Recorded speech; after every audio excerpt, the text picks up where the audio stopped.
Donc, on va travailler sur le DP subduction. Donc, vous vous préparez un diaporama avec le titre, les caractéristiques des zones de subduction. Donc, on va faire une capture d'écran d'une coupe d'une zone de subduction en Amérique du Sud à partir du logiciel Tectoglobe. Ce sera la coupe en fait d'une lithosphère océanique sous une lithosphère continentale. Et on fera pareil, la capture d'écran d'une coupe d'une zone de subduction au Japon, cette fois réalisée toujours à partir de Tectoglobe, mais ce sera une lithosphère océanique sous une autre lithosphère océanique. Donc, dans Tectoglobe 3D ici présent, donc on va commencer par l'Amérique du Sud. Vous allez dans les données affichées, vous faites afficher les volcans, vous faites afficher les séismes. Pour les séismes, dans l'option, vous avez restreindre l'affichage des foyers sismiques. Vous allez, voyez que de base, en fait, ils ne prennent que les séismes supérieurs à 4,5 au niveau magnitude. Vous prenez tous les séismes. Voilà, la totalité des séismes. Ensuite, vous allez dans Action. Action, tracer une coupe.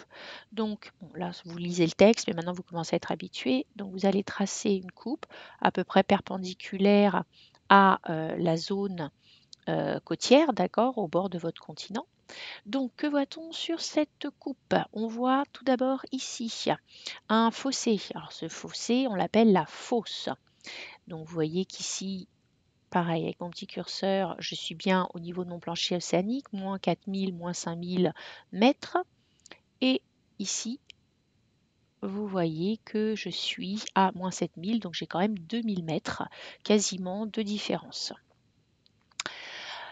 Vous voyez que vous avez un très fort volcanisme dans la zone de subduction et vous voyez la répartition des séismes ici, d'accord?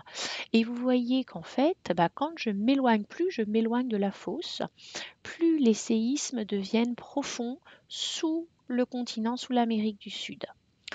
En revanche, vous voyez que globalement, au-delà de 700 km, je n'ai plus de séisme.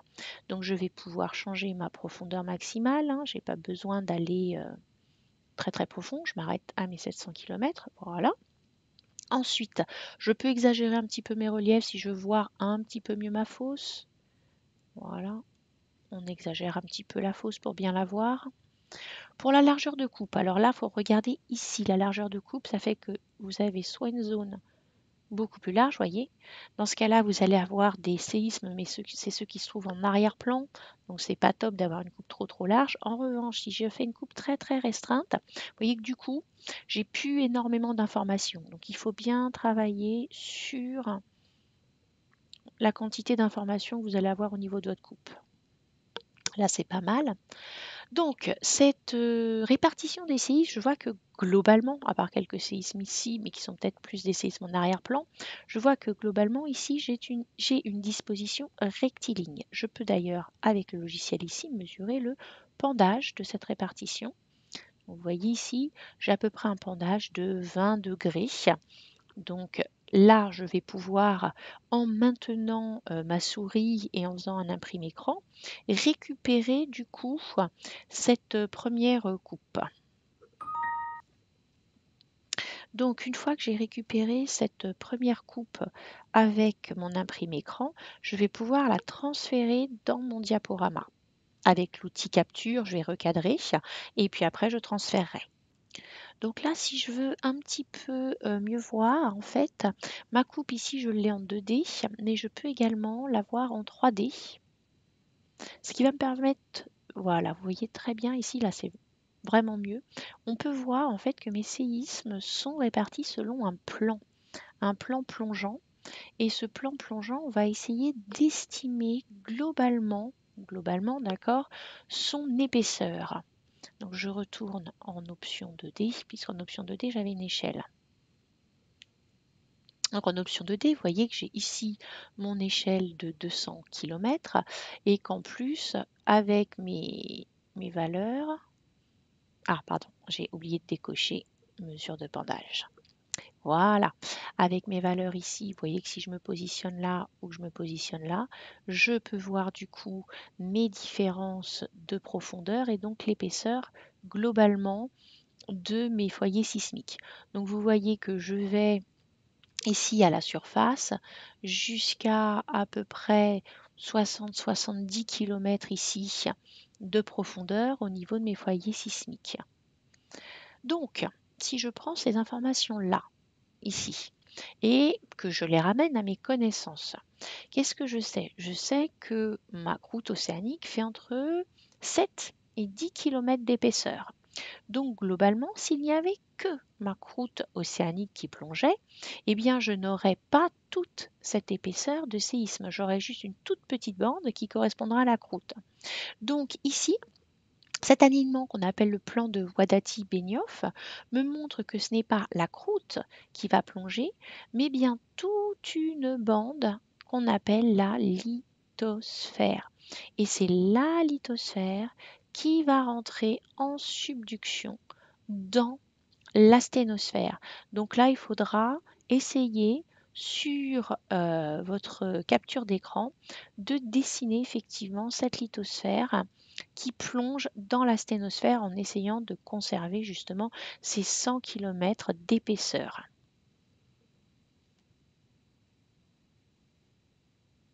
Donc là, soit je travaille sur Paint, soit je travaille directement dans ma présentation en fonction des outils disponibles de ma présentation. Donc là, du coup, je vais prendre une forme et je vais prendre ma forme libre, le dessin à main levée. Je sais qu'ici, j'ai une épaisseur d'environ 100 km pour ma lithosphère.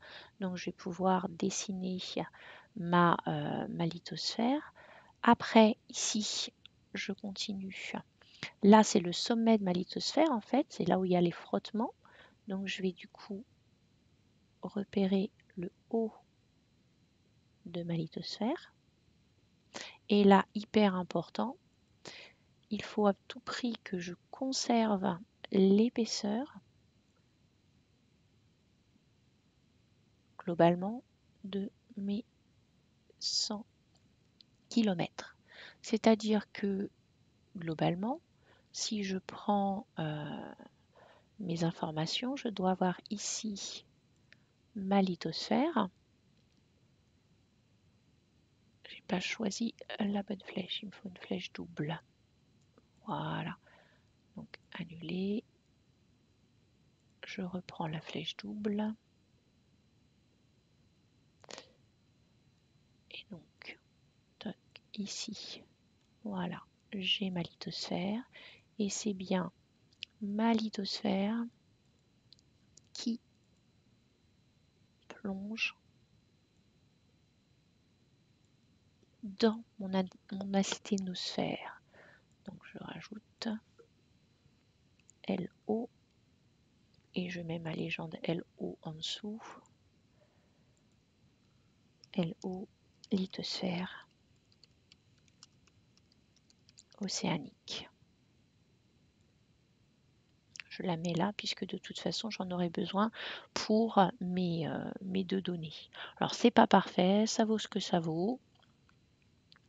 Mais en attendant, ça vous permet bien de voir que c'est toute cette zone qui plonge et qui va créer ici la zone de séisme et qui sera, on le verra après, à l'origine du volcanisme. Donc maintenant, on va travailler la même chose, mais au niveau du Japon. Donc on se redéplace et on va au Japon. Oups, j'étais encore sur l'outil coupe. Désolée. Donc nous voilà au niveau de l'alignement du Japon, des îles volcaniques. Donc on va à nouveau réaliser une coupe, donc perpendiculaire aux îles.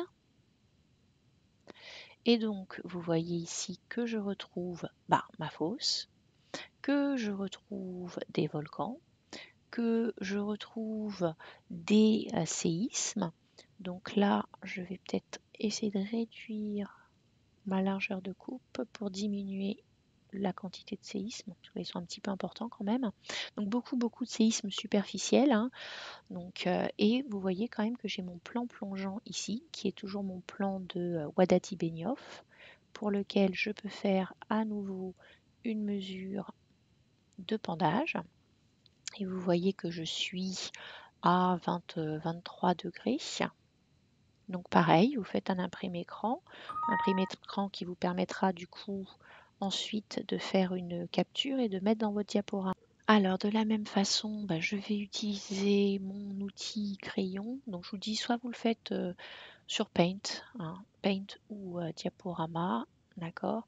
Donc là, c'est pareil, ma lithosphère, je vous rappelle qu'elle est aux environs de 100-120 km. Donc ici, je vais commencer par mettre ma lithosphère. Je repars de ma fosse. Donc dans ma fosse, je suis mon plan plongeant ici. Et ensuite, je vais bien à nouveau toujours essayer de respecter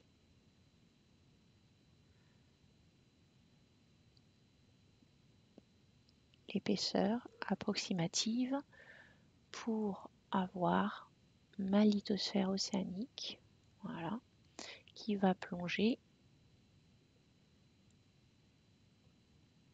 Voilà, à nouveau.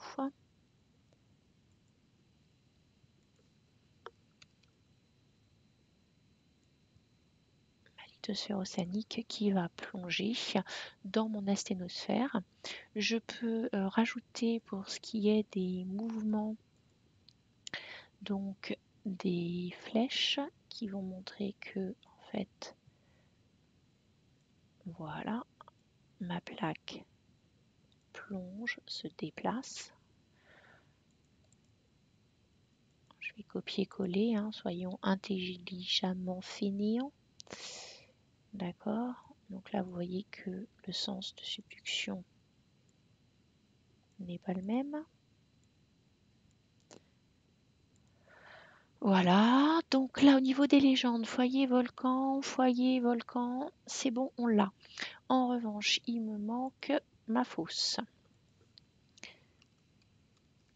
Voilà, je positionne. Alors attention, le plus compliqué c'est de bouger, quand on a beaucoup de texte, c'est de bouger les choses les unes indépendamment des autres.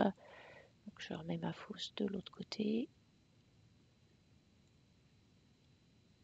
Voilà, avec une flèche pour bien montrer où elle se trouve.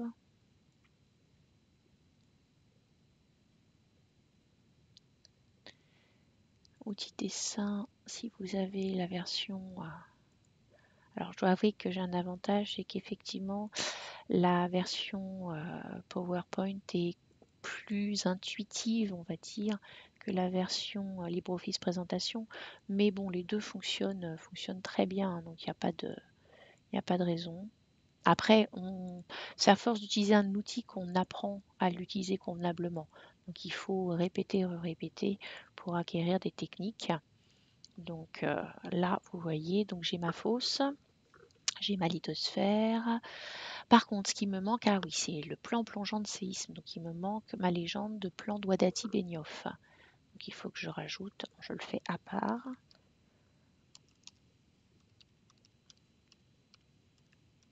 Alors là, ce sont les deux scientifiques qui l'ont découvert.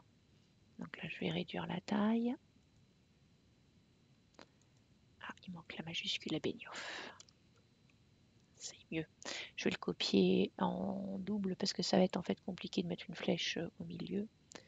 Donc copier, coller pour pouvoir venir le positionner sur mon plan de séisme. Voilà. Et pareil pour l'autre. Donc on le fait pivoter pour pouvoir venir. Ah, attention, j'ai pris ce qui se trouvait en dessous. Donc pour pouvoir le placer sur mon plan plongeant. Voilà, je peux ensuite terminer mon TP, hein, répondre aux autres questions.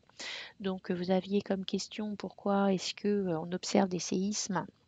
Eh bien tout simplement parce que j'ai une lithosphère rigide qui plonge sous une autre lithosphère. Tiens, j'aurais pu la représenter également. On va la représenter même si c'est pas demandé. Donc mon autre lithosphère continentale, je vous rappelle que je suis également aux environs de 100-120 km. Je vais changer la couleur juste pour mettre mes deux lithosphères de couleurs différentes. Voilà. Donc là, je suis sur ma LC pour ma lithosphère continentale. Vous voyez que ma lithosphère océanique, du coup, plonge sous ma lithosphère continentale et dans la sténosphère. Et là, on peut faire exactement le même travail. Donc ici, je vais avoir ma lithosphère océanique. Donc, du coup, je vais mettre un autre code couleur. Et ici, ma lithosphère océanique. Voilà, donc là, vos schémas sont terminés. Pourquoi j'ai plus de séisme? Parce que là, je vais passer du manteau supérieur au manteau inférieur qui, lui, est très, très ductile. Donc, du coup, plus de force de frottement, plus de rupture dans quelque chose de ductile. Donc, du coup, j'ai plus de séisme. Comme précédemment, pour avoir une belle vision de ce qui se passe, on peut passer à la coupe en 3D. Et là, vous voyez, d'accord. Alors, je vais augmenter un peu la largeur de coupe, par contre, pour la coupe 3D. Ce sera plus joli. Voilà. Donc, je vois très, très bien ma fosse. Je vois vraiment mes séismes ici. Vous voyez mon plan plongeant de séisme avec la répartition. Et puis, les volcans qui se trouvent juste au-dessus de ma plaque plongeante.